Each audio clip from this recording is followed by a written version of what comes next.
Hello everybody, welcome back to my channel. My name is Megan, I'm the Mood Read Queen, and today I thought we would do another author deep dive video. So I haven't done one since my very first one, which is about Rowan Parrish, and I had so much fun doing that one. This one will not be as long as that one because I had like 12 books to talk about in that one, and I don't have nearly as many to talk about with this one. But yes, so based on the thumbnail, you know that we are here to talk about the queen of romantic fantasy or romantasy or whatever you want to call it. But that would be Grace Draven. There are some people who could duke it out for the title, honestly, but I love her dearly. I love everybody, let's be honest, but I love her, and I discovered her books. Let's see. Who was it on? There was a person, oh my gosh, now I can't remember her name. On Instagram, I saw them kind of floating around. I do not do TikTok, by the way. Sorry. I know myself, and I have an obsessive personality, and I know that if I were to get on TikTok, I would never leave. So I try not to do things like get on TikTok. So I don't have the app or anything, although I do see TikToks on Instagram and people share them with me and stuff, but I try really hard to keep that boundary. But I cannot remember now for the life of me what the heck her name is, but when I figure it out, I will put it in the description box. But she had talked about it being her favorite, and the cover, so the first book that I actually read by Grace Draven is called Radiance, and of course these shiny covers we all lament.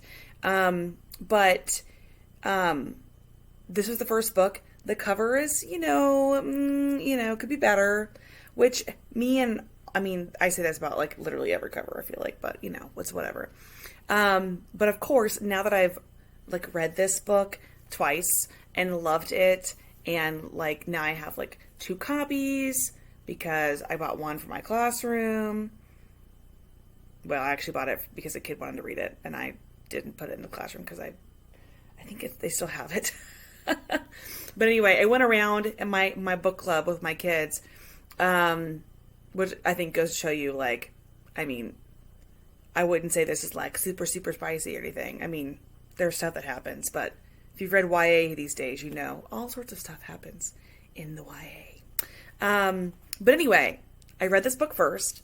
I hardcore judged the cover, but then I just like accepted it and read it, and it was beautiful.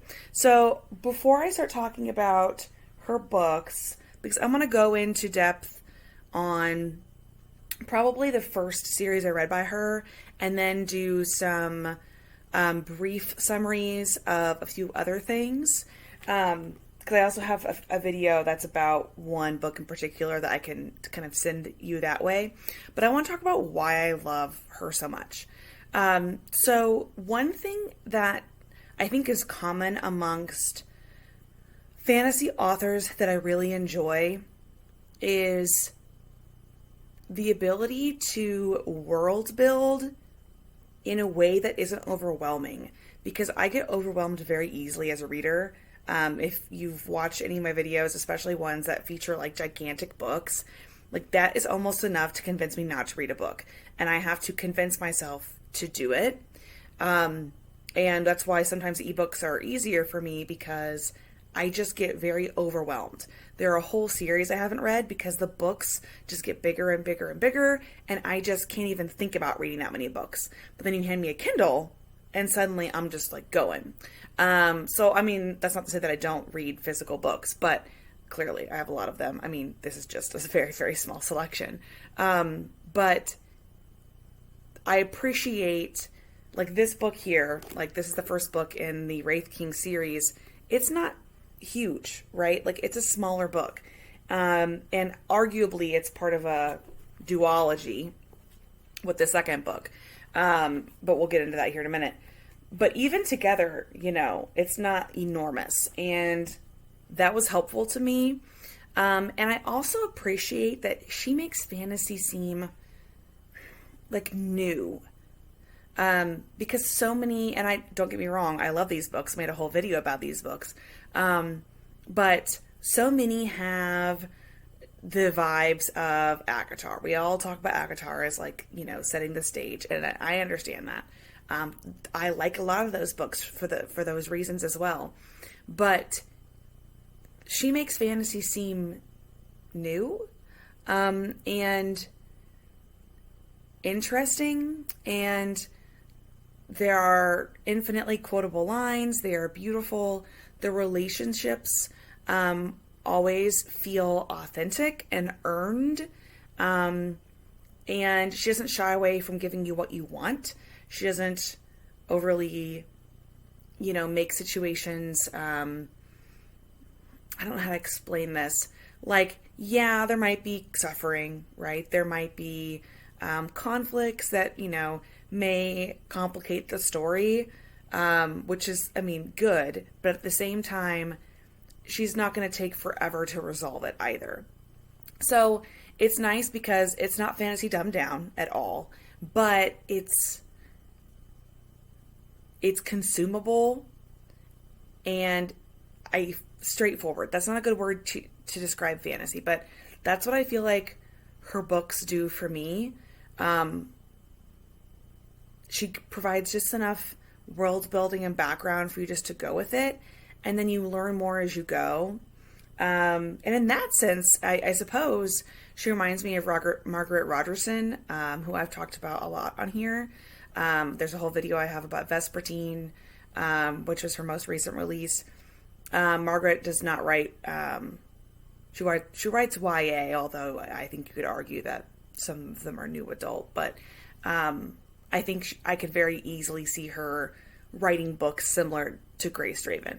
So that's a little bit of background on Grace. Like, she's my bestie, not really.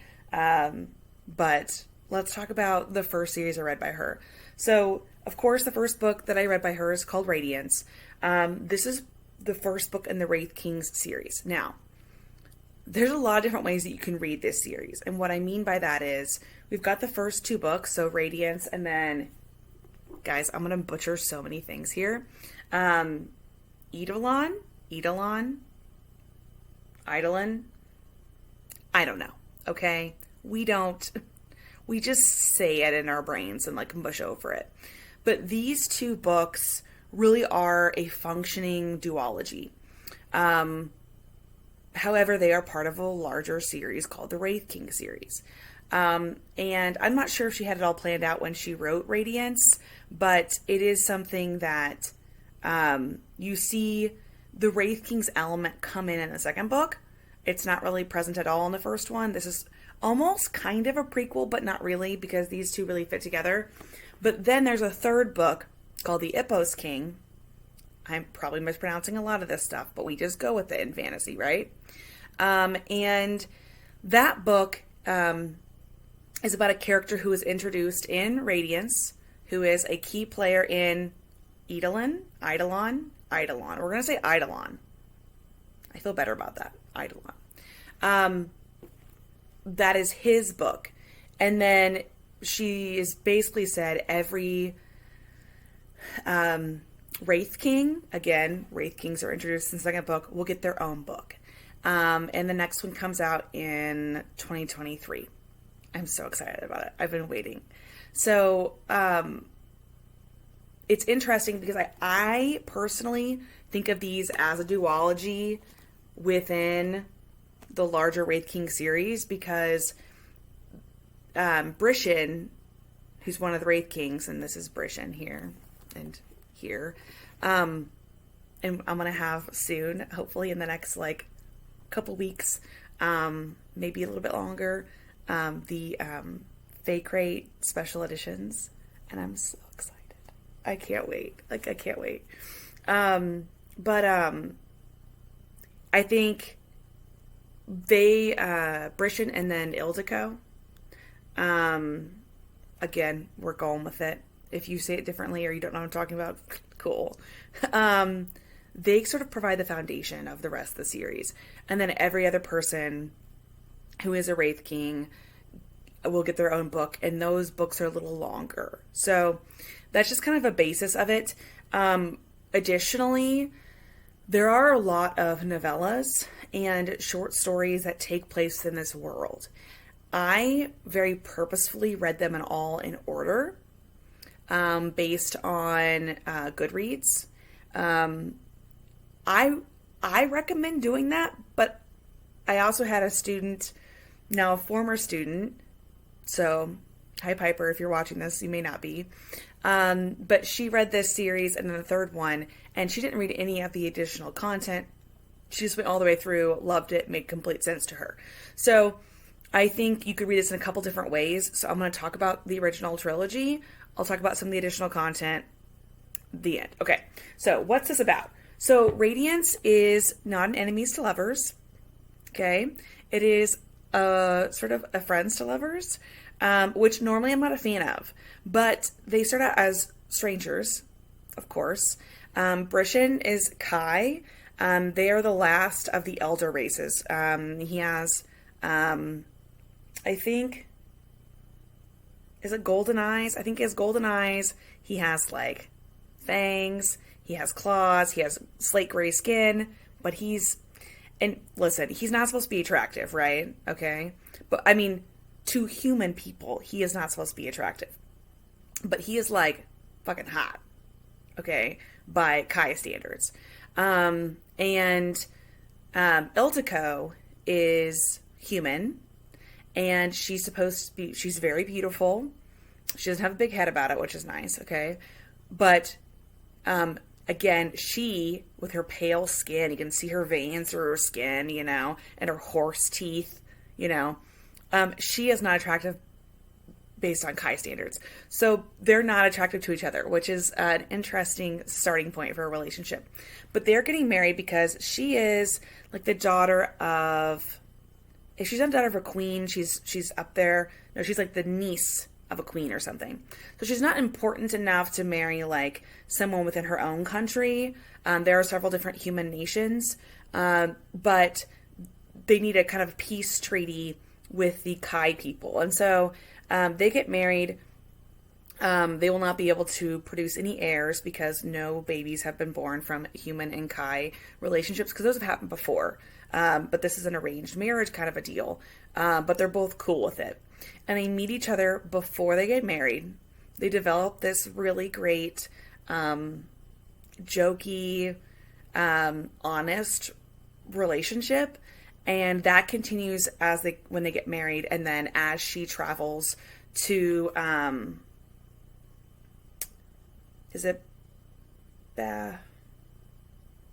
on, it's like Baskai. Is there a map in here? No map, Grace. I actually haven't read like the physical book. It's like Baskai, I think, or something like that. And she's from the Garai kingdom, but there are several different human kingdoms. But anyway, she's going to be leaving her home to go live with him. And they are going to live with his family for a little while first. But Brishan is, he lives in his own sort of castle / fortress, more like a fortress kind of a deal, and kind of rules a certain area of that kingdom. And he's the younger son, so he is also not really deemed important, but again, important enough to warrant this marriage. And this book, if I were to go through plot point by plot point, I don't know if it would seem too terribly interesting. But it's not really about that. It's about the development of the relationship between these two characters. So it's this sweet romance that takes a while, because they both like each other as people, but then they're also not attracted to each other. But then they slowly become attracted to eeach other, and they're sort of like off-put by it. Like, whoa, something's weird. Like, why do I find my wife attractive? Why do I find my husband attractive?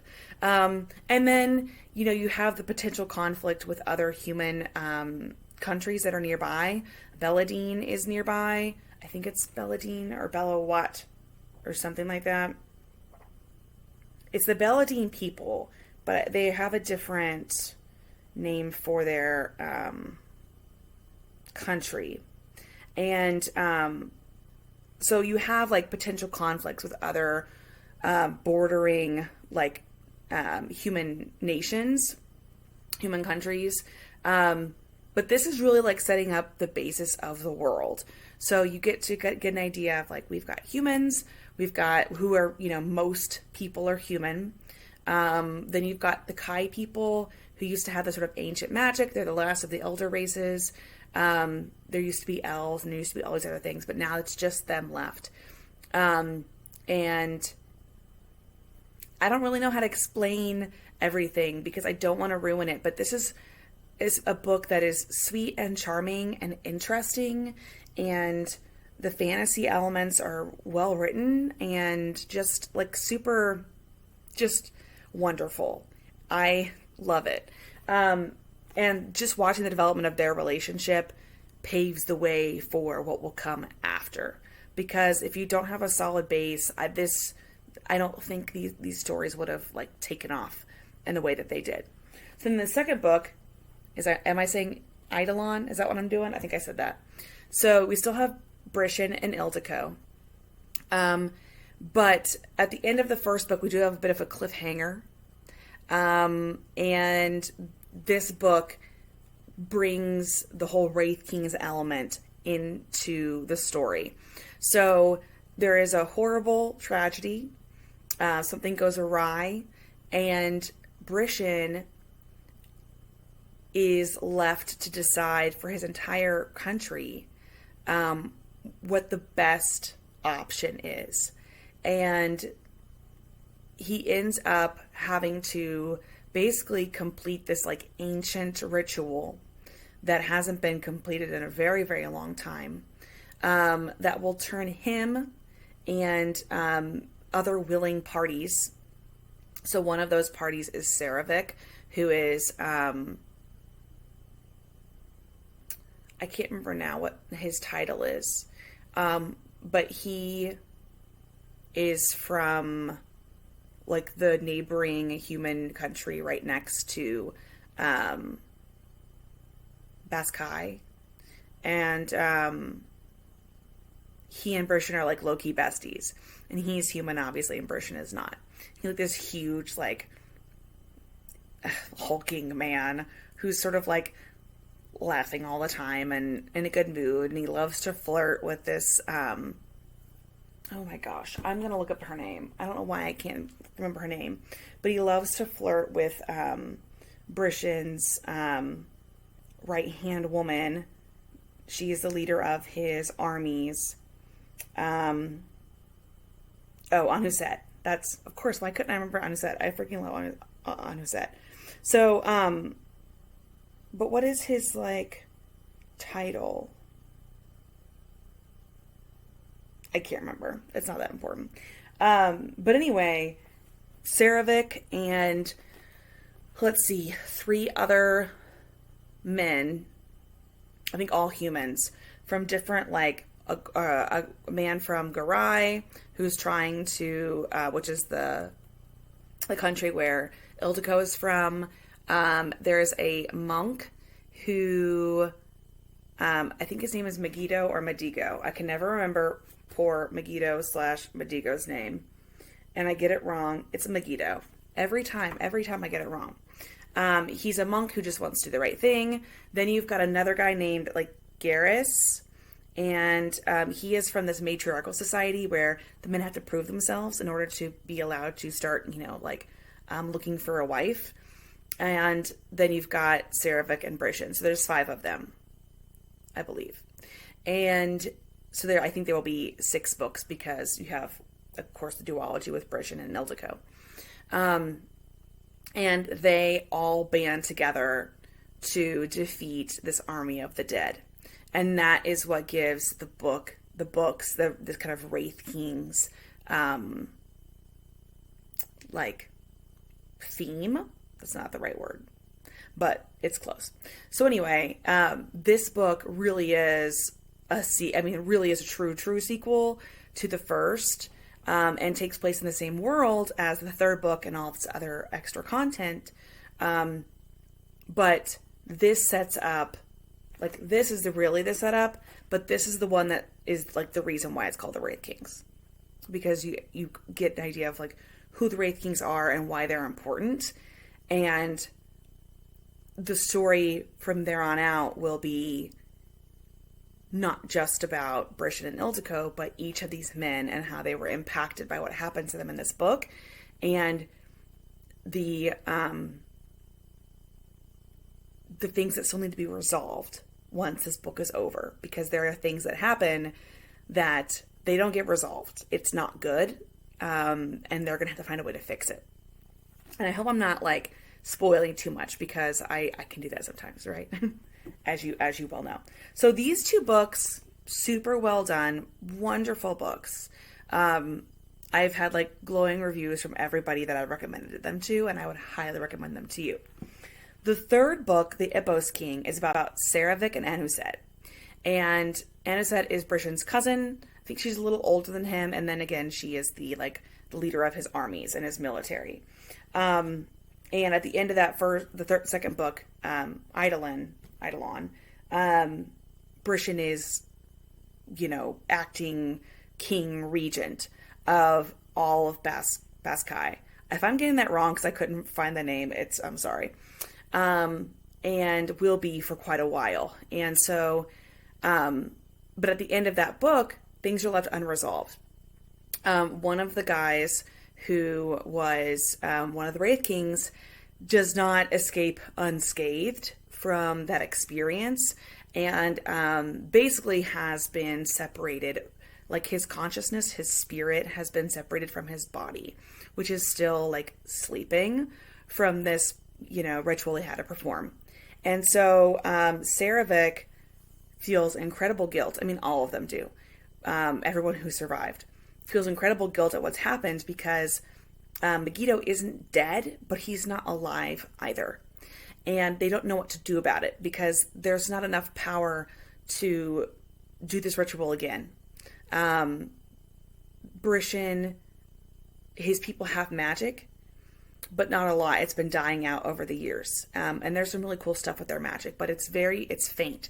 And he had to do something that he very much wishes he hadn't, to gain enough magic to be able to perform the ritual that they do in the second book. So Saravik hasn't recovered. He has nightmares. He feels incredible guilt at what happened. And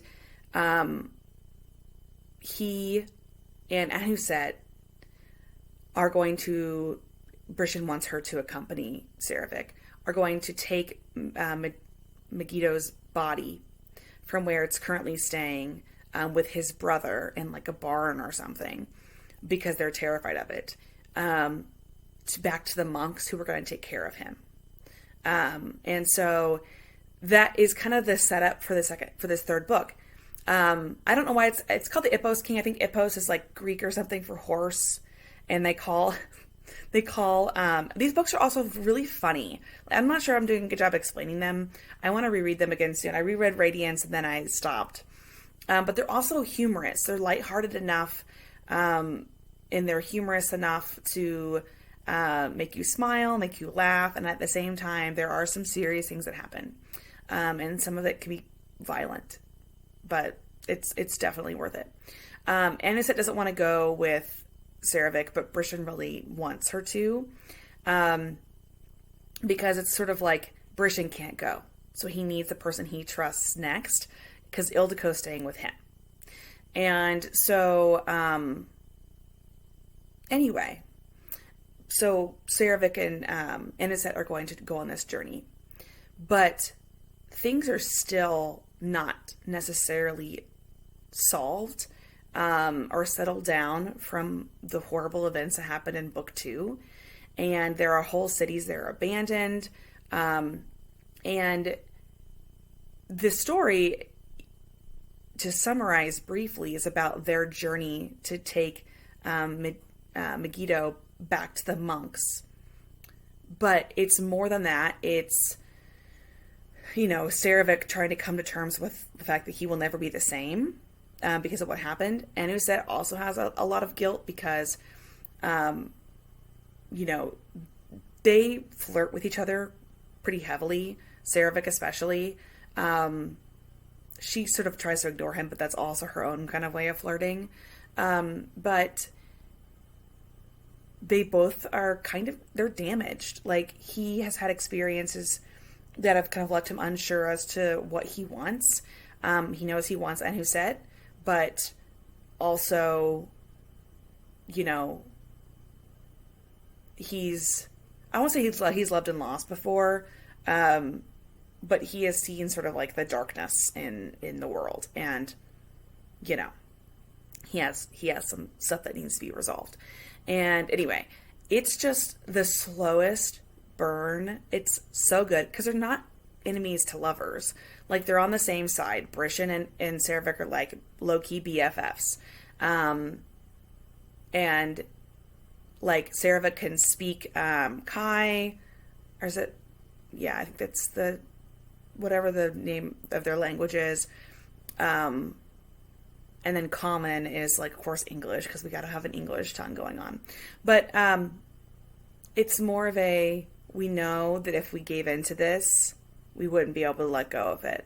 So we're just going to not do anything about it. But then we're going to do something about it. And it's just a beautiful book.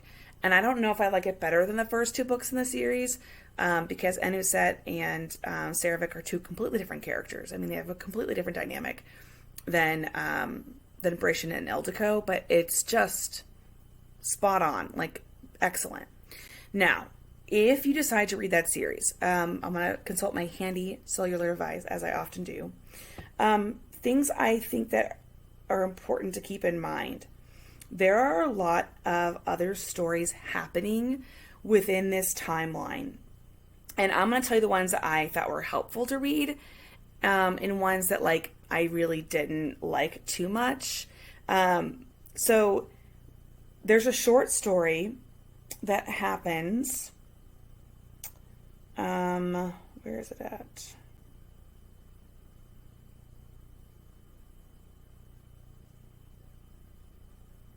I can't remember now. There's a short story that comes after Radiance, and now I can't find it.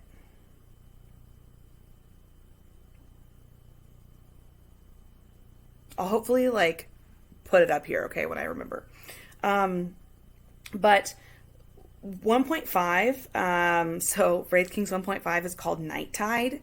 And it is connected. It's only 71 pages. And it's a standalone novella that takes place in the Wraith Kings world.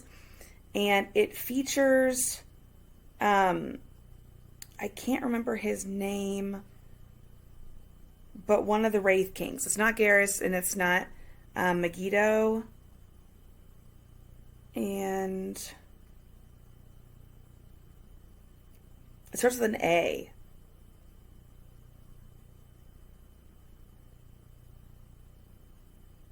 Andros. I remembered his name totally without prompting the other day, and of course.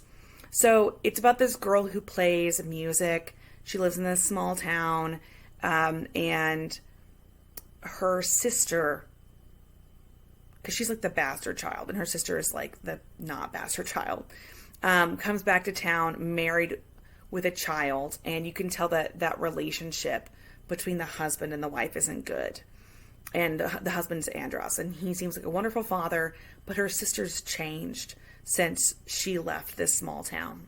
And there's also these creatures that are coming to the shore and taking people. And this was an interesting enough read. I don't think I actually gave it like a full like rating at the time. I was too busy going through all of the books. But it does give you some background on Andros, and you kind of know him a little bit more before you meet him in the second book. So is it super important? I don't know. I think it's going to be important because I think he and this girl might have something later on. I think something might end up happening with his wife. I don't know, but we'll see. Then there's another novella called and the Darkest Midnight. This is in the same world. This is a bit of a longer one. It's 120 pages, and I loved this one. This one 100% recommend reading. It's about this girl named Jana, and she falls in love with a sword master. And Jana wants, she's not supposed to be attractive. I think she's got like a birthmark or something on the side of her face, and all she wants to do is, she wants to be like a scribe, and I cannot remember now the title, what that is, but she wants to record history. And so this connects to the Wraith Kings because it's the same world. I don't know if it's Garai or not. I can't remember that part, but she ends up talking to Saravik about the events of the second book. And so she can record that for history. And she falls in love with the sword master who's training her brother. And then it's, years pass, and will they be together or not? And I really enjoyed it. There's also Lover of Thorns and Holy Gods, which is honestly just a very short story collection. And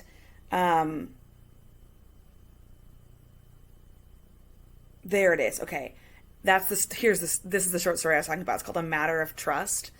And it is about Brishan and Ildiko attempting a little spice in the bedroom.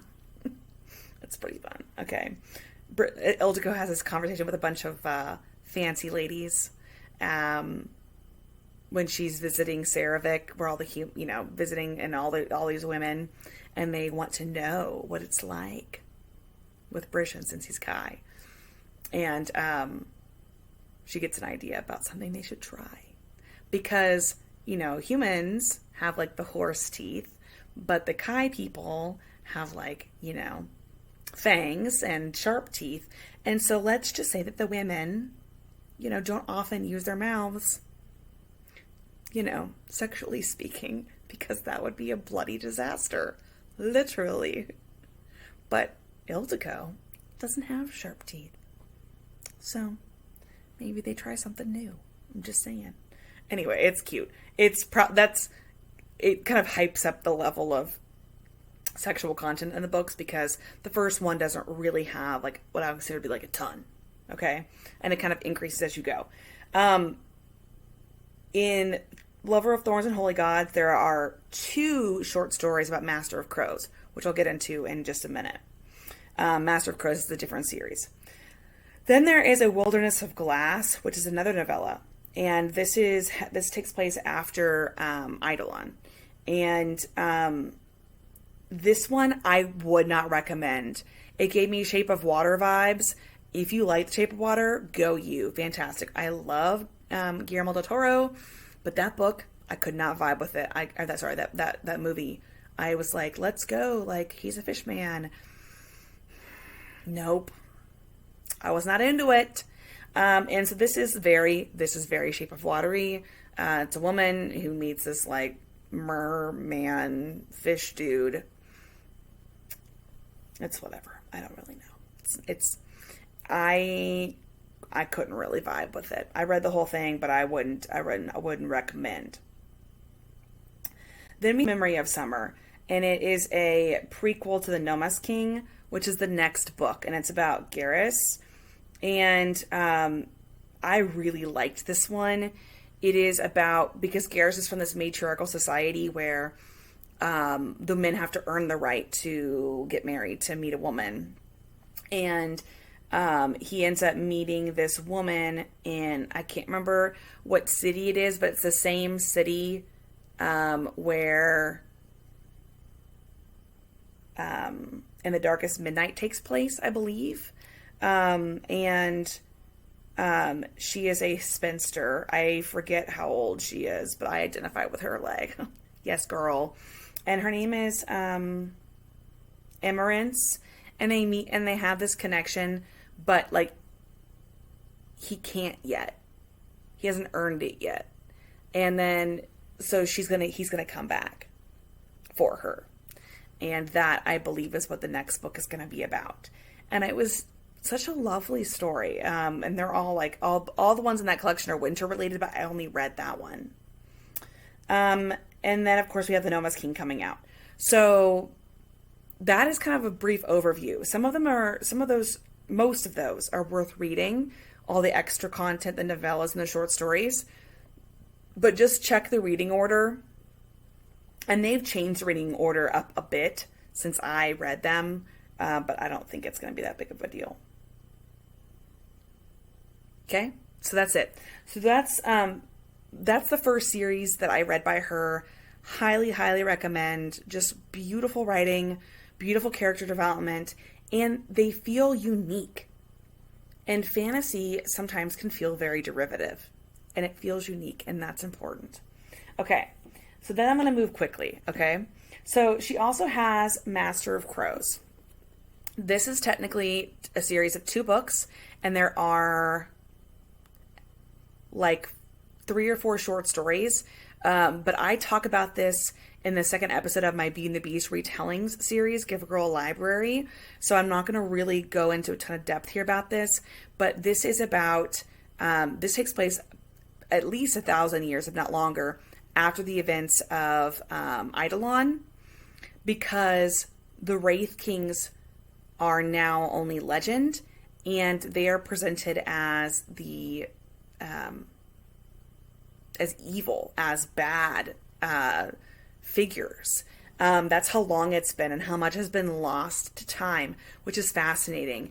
Magic also looks different because in the Wraith King series, humans don't have magic. Not really. But they do in this. And this is about Martise and then Sahara. Sahara is a master of crows. He's crow magic. And he's incredibly powerful. Martise is sent to him to spy on him, to help him translate some ancient documents because he is trying to find a ritual to destroy and defeat this ancient god. She also has the gift. She has magic, but she doesn't know how to use it. And the gift hasn't manifested in her yet. And so this is about the development of their relationship. It is a Beauty and the Beast retelling, as is another book that I'm going to talk about here in a minute. But I loved this book dearly, and I will not wax poetic about it because I talk about it in my other video. But definitely check this one out. I read it after I read the Wraith Kings, and there were so many lines in this. And this is also kind of like a Jane Eyre retelling. He's very Rochester-y, she's very Jane Eyre, and then Jane Eyre also in and of itself is kind of a Beauty and the Beast retelling. Anyway, but it's wonderful. There's a second book called Brush of Black Wings, and that is a novella, but I wish it had been longer. I have to say, most of the time I think Grace does excellent work. I wish that had been longer because this one's a little bit larger book. And that one I think really needed the development because it also deals with Megiddo from this book and his fate and what's been happening to him since this book. And that's a long time because literally the people in this book are legend, myth, so far separated from reality that people not even sure they actually existed in this book. So, the second book in this series was a really great opportunity to start to mesh the worlds a little bit more and braid them together, and it didn't. We'll see if that happens later or not. But this is just a wonderful, wonderful book, and I love the second one too. But this one's so good, and I want to reread it all the time. Another book by Grace Draven, of course, is Entreat Me. This one is very popular. I don't want to say more popular than Radiance, but I see people talk about it way more. I think maybe with Standalone. It is a Beauty and the Beast retelling. I do not like it as much as Master of Crows or the Wraith Kings series, but it is really interesting. So this is about Louvain. They call her Lou, and her younger sister runs off with this young, handsome man, And Lou is very suspicious, and so she goes after them, and she's going to stay at this palace, this castle, with her sister, with this young man, and with his father, Ballard. Ballard and his son are both cursed. They were cursed by his wife, who died. He's taken on the brunt of the curse.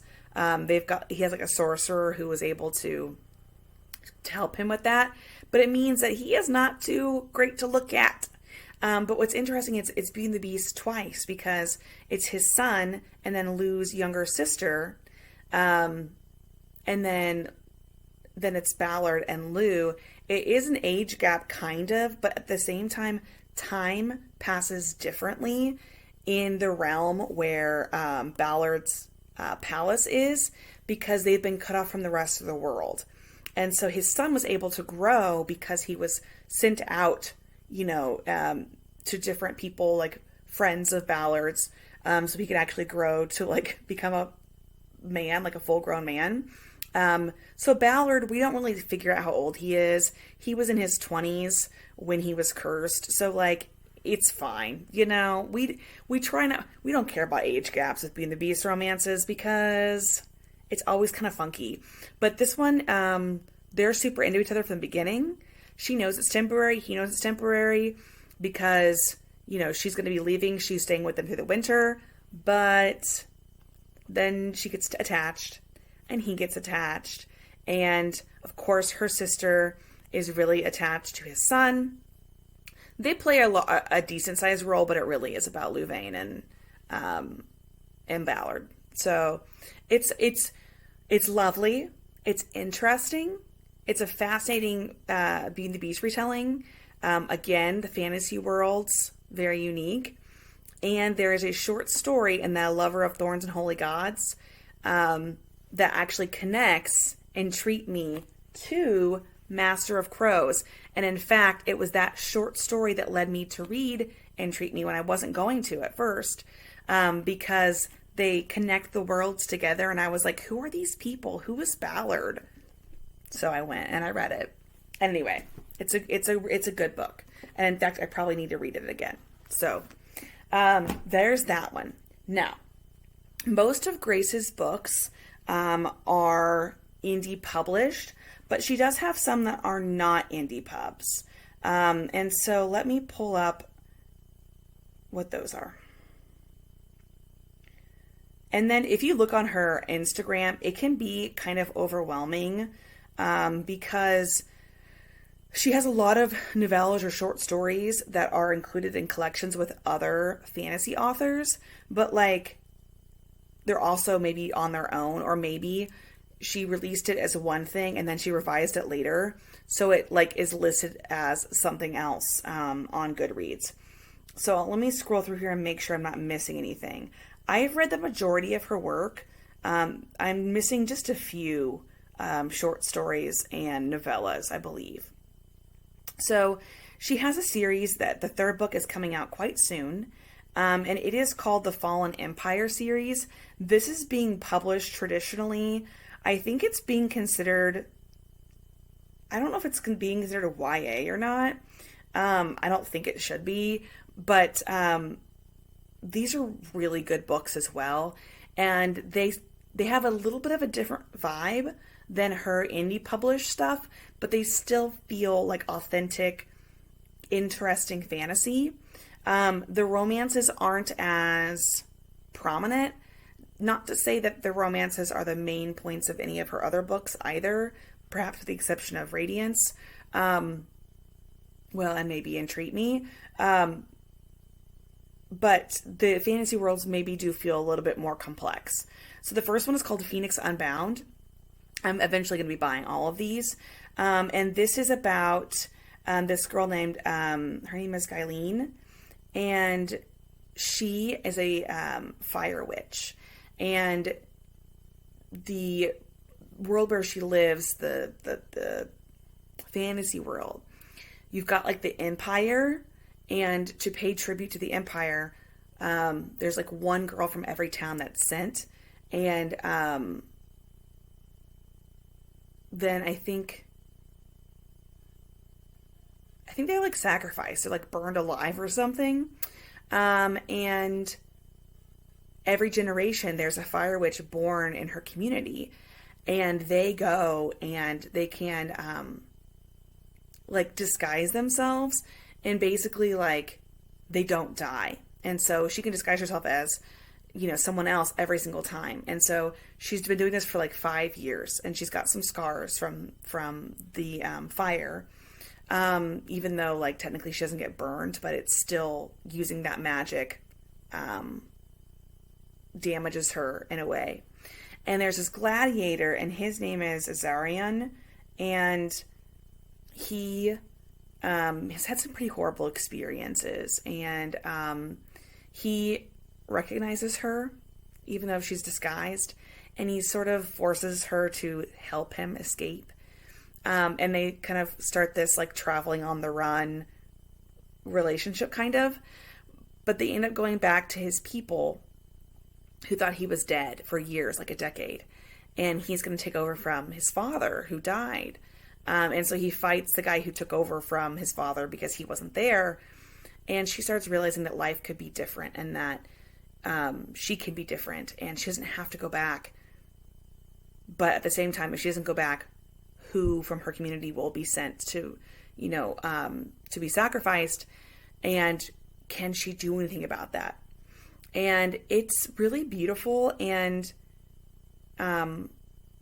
it's interesting. Look at different cultures, because he comes from like a horse culture.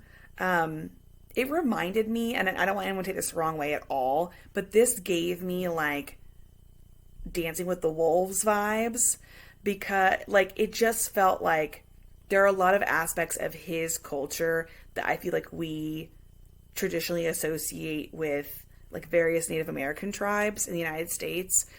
And it was beautiful. Just like it was, I just really liked it. So I loved that one, and it was really good. And then Dragon Unleashed is about, let's see. So the Empire sort of falls at the end of the first book, or at least mostly falls. And then we have Malachus and Halani. They're so cute. So Halani's a healer. She helps heal the main characters from the first book, whose names I've already forgotten. And they stay with her for a while. And then she ends up saving Malachus's life. He's a dragon shifter, but he hasn't been able to shift because the bone, like when you know, he was born, like he's supposed to be able to keep a piece of this bone from his like mother's tail or something, or wing. I can't remember. And it was stolen. And so he hasn't been able to shift his whole life. And he's been searching for it. And so, you know, he ends up falling in with her sort of traveling caravan because, like, he thinks it's nearby, but she also helps save him. And then he's like, her mother is, oh my gosh, she's the real MVP of this book. But she suffered, I think, an injury when she was younger, or maybe she was born that way. I cannot remember, but she hasn't advanced. Her brain has not advanced past the age of like a small child.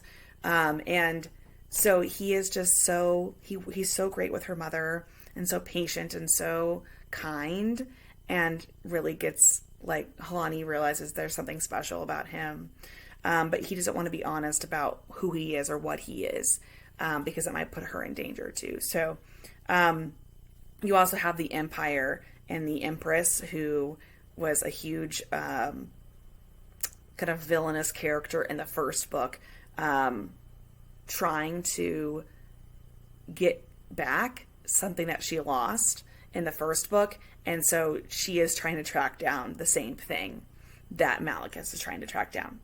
And I really like that book a lot. Not as much as Phoenix Unbound, but I still really, really liked it. The third book, Raven Unveiled, comes out very soon, November 8th. I can't wait to read it. And this one, I'm super excited about it. It's about this assassin. His name's Garrick, and we met him in the second book. And as soon as we met Garrick, and then this sort of mute silent, almost like blink and you miss her character, and her name is Ciora, but we met them together in the second book, and I just saw it. I knew that they were going to have their own book, and I'm so excited about it. And Garrick was the right-hand man kind of the Empress, although he didn't enjoy it. And, you know, she threatened his daughter. And so this woman who I think helps take care of his daughter is the character in this book. So we'll see what happens with that. I think there's more than what meets the eye with her, but I'm excited about it. And then I believe I've read, let's see, there's one more. The King of Hell. She has this listed by itself on Goodreads, but also it's in this. I think she revised it and expanded it, and that was a pretty good one. It was about this king, this woman, and this king who fall in love, but he is destined to marry someone else. She sends off her best friend to go get married to him. The best friend gets pregnant. She dies in childbirth. She's going to go visit her, doesn't know that she's passed away. And it's this opportunity, even though she feels bad about what happened to her friend, she had this connection with him and the main character. And, you know, this child needs a mother. So it's kind of a sweet romance. I really quite liked it. But there are a bunch. Grace has a lot of stuff coming out soon. So she's got Raven Unveiled coming out. She also has the Ipos King, which is coming out next year. She also has Black Hellebore, which is actually a novella that she just announced. That is with Brishan and Ildiko, that she said she wrote in the middle of the Ipos King because she was trying to think about the conflict for that. So that's going to be coming out in the spring. So she's got quite a bit coming out, but my main thing with her is like almost every single thing I've read by her has been like gold. It's not perfect. Sometimes it can be a little short. Like those novellas, I get that, you know, those characters might be getting their own books, like full-length novels. But she does a good job with what the time that she has. And her books always feel longer and more involved than they are. So like they're fast reads, like you feel like you're getting a lot for the time that you're spending reading them. And I just love her so much. So I hope that was an interesting overview. I don't really know, but I just wish I knew about her before. Like this past year, I discovered so many fantasy authors that I just love. And it made me look at fantasy differently. It made me really think about the kinds of stuff I like to read in fantasy. And, you know, there's not just Fae, but there's all this other stuff. And I also like sort of like war battle conflicts in the books that I read sometimes. I don't want that to be the only thing. But I don't mind that, you know, like I like things like the Bridge Kingdom or, I'm trying to think what else. There are a lot of conflicts in the Akatar series, for example, as well. But Grace is awesome. She's amazing and I love her. So you should read her. And if you have read her, what did you think? You know, what's your favorite book by her? I think I'm going to have to say Master of Crows or Radiance. But Master of Crows is like, so good. So good. And I love Me, of You, and the Beast Retelling, as we all know. So that's it. Thanks for hanging with me. Thanks for vibing with me for 55 minutes, even though I don't know if I said anything that was any useful, anything at all, but maybe I did. So that's it. Bye, everybody. See ya.